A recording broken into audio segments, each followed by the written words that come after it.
तो भारत में सूरत के पास एक जगह है, दुमास बीच। इसकी ना एक दोहरी पहचान है। दिन के वक्त तो ये जिंदगी से एकदम गुलजार रहता है, पर जैसे ही सूरज ढलता है एक अजीब सी रहस्यमयी खामोशी छा जाती है। कहते हैं कि यहाँ की हवा में सिर्फ समुंदर का नमक नहीं घुला है, बल्कि सदियों पुराने राज भी हैं। चलिए आज इस रहस्यमयी जगह की कहानी की परतें खोलते हैं। दुमास बीच पर पहुंचते ही जो सबसे पहली और सबसे अजीब चीज ध्यान खींचती है वो है वहां की रेत। वो सुनहरी नहीं बल्कि अजीब तरह से काली है। तो सवाल यही उठता है कि आखिर किसी बीच की रेत काली क्यों हो सकती है? और जानते हैं इसी सवाल का जवाब इस जगह के स्याह अतीत का दरवाजा खोलता है। स्थानीय किस्से कहानियों की माने तो दुमास बीच सदियों तक एक शमशान घाट हुआ करता था। जी हां, शमशान घाट। और ऐसा माना जाता है कि यहां जलाई गई अनगिनत चिताओं की राख हवा और लहरों के साथ रेत में मिलती चली गई और धीरे धीरे पूरी जमीन को काला कर दिया। तो ये सिर्फ रेत नहीं है, ये अनगिनत कहानियों की राख है। तो अब इस कहानी में आते हैं 5 कॉलेज के दोस्त। वही गोवा जाने के टिपिकल प्लान से बोर हो चुके थे। वो कुछ अलग, कुछ ज्यादा रोमांचक करना चाहते थे। उन्हें क्या पता था कि रोमांच की ये तलाश उन्हें एक ऐसे रास्ते पर ले जाने वाली है जहां से वापसी शायद मुमकिन ना हो। और बस यहीं पर दो दुनियाएं आपस में टकराती हैं। एक तरफ थी इन दोस्तों की मॉडर्न सोच, उनका शक, जो इन सब कहानियों को बस इंटरनेट की अफवाहें मान रहे थे। और दूसरी तरफ थी पीढ़ियों से चली आ रही वो पुरानी चेतावनियां जो उस जगह के असली खतरे से आगाह कर रही थीं। इन्हीं चेतावनियों में से एक सबसे डरावनी चेतावनी मयूर को अपनी दादी से मिली थी। एक ऐसी सलाह जो सुनने में तो बहुत आम सी लगती है, लेकिन यही वो बात थी जो आगे होने वाली भयानक घटनाओं की नींव रख रही थी। ये सिर्फ एक कहावत नहीं थी, ये एक नियम था, जिंदा रहने का नियम। तो अगली दोपहर जब ये दोस्त दुमास पहुंचे तो वहां का नजारा उम्मीद से बिल्कुल उल्टा था। कोई डरावना माहौल नहीं, बल्कि ऐसा लग रहा था जैसे कोई मेला लगा हो। बच्चे खेल रहे थे, लोग पानी में थे, चारों तरफ जिंदगी की चहल पहल। एक पल को तो लगा कि सारी डरावनी कहानियां बस मनगढ़ंत थी। लेकिन इस पूरी चहल पहल के बीच भी कुछ चीजें थीं जो खटक रही थीं। रेत का वो काला रंग तो था ही, फिर पैरों के नीचे की जमीन कुछ अजीब सी ढीली महसूस हो रही थी, जैसे मानो नीचे कोई गड्ढा हो। और सबसे अजीब बात यह थी कि एक हद के बाद वो पूरा का पूरा भरा हुआ बीच एकदम वीरान था, जैसे कोई अनदेखी दीवार खिंची हो। और तभी उनकी मुलाकात एक स्थानीय आदमी से हुई। उसकी बातों ने उनके मन के शक को असली डर में बदल दिया। उसने जो कहा वो कोई चेतावनी नहीं थी, वो एक सच्चाई थी कि वो एक कब्रगाह के ऊपर खड़े थे। उसकी आवाज में एक ऐसी ठंडक थी जो दिन की गर्मी में भी सिहरन पैदा कर दे।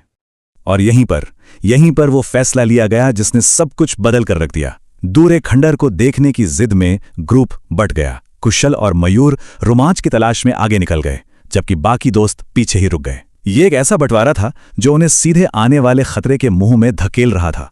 इसके बाद हालात बहुत तेजी से बिगड़े। शाम 4 बजे जो एक मजेदार एडवेंचर लग रहा था, वो रात होते होते एक बुरे सपने में तब्दील हो गया। उन्हें वक्त का पता ही नहीं चला और जब तक होश आया वो खुद को एक सुनसान बीच पर घने अंधेरे में फंसा हुआ पा चुके थे। और उधर एंट्रेंस पर इंतजार कर रहे बाकी तीनों दोस्तों की चिंता बढ़ती जा रही थी। वो देख रहे थे कि कैसे एक एक करके सभी लोग बीच से वापस जा रहे हैं, लेकिन मयूर और कुशल का कोई अता पता नहीं था। शाम की ठंडी हवा अब बेचैनी का एहसास करा रही थी। और फिर वही हुआ जिसका डर था।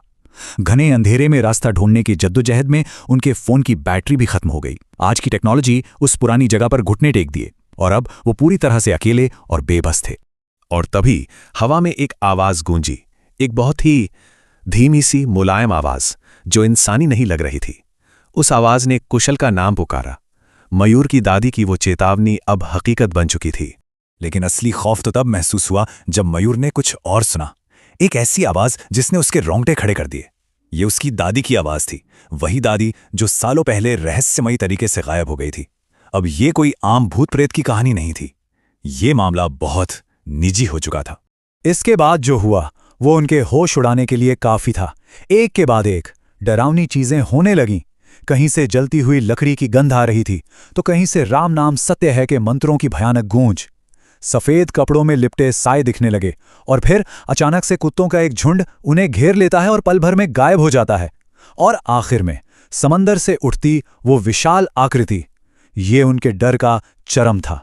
फोन बंद होने से ठीक पहले मयूर ने वक्त देखा था। रात के 12 बज रहे थे। वो वक्त उस रात के आतंक का सबसे खौफनाक पल था। और उसके बाद सब कुछ खामोश हो गया। अगली सुबह जब उनके दोस्त पुलिस के साथ उन्हें ढूंढते हुए पहुंचे तो वो दोनों पानी के किनारे बेहोश मिले। उनके कपड़े गीले थे और पूरा शरीर रेत से सना हुआ था। वो बच तो गए थे, लेकिन उस एक रात ने उन्हें हमेशा के लिए बदल दिया था। और उस रात का असर सिर्फ जिस्मानी नहीं था। हाँ, उन्हें तेज बुखार था, वो बुरी तरह थक चुके थे, लेकिन असली जख्म तो उनके दिमाग पर लगे थे। वो भयानक सपने, वो अनजाना खौफ और एक ऐसी कहानी जिसे सुनाते हुए आज भी उनकी रूह कांप जाती है। और इस कहानी का सबसे परेशान करने वाला हिस्सा यह है कि वो खौफ दुमास बीच पर ही खत्म नहीं हुआ। आज भी इतने सालों बाद मयूर अक्सर रात में जलती हुई लकड़ी की एक अजीब सी गंध से चीख मारकर उठ जाता है। एक ऐसी गंध जो असल में होती ही नहीं, सिवाय उसकी यादों के। तो मयूर और कुशल तो बच गए, लेकिन ये कहानी हमें एक बहुत परेशान करने वाले सवाल के साथ छोड़ जाती है कि उनका क्या होता है जो कभी मिलते ही नहीं। मयूर की दादी की तरह उन लोगों का क्या होता है जो दुमास के अंधेरे में खो जाते हैं और फिर कभी लौट कर नहीं आते। शायद कुछ राज राज ही रहने के लिए बने होते हैं।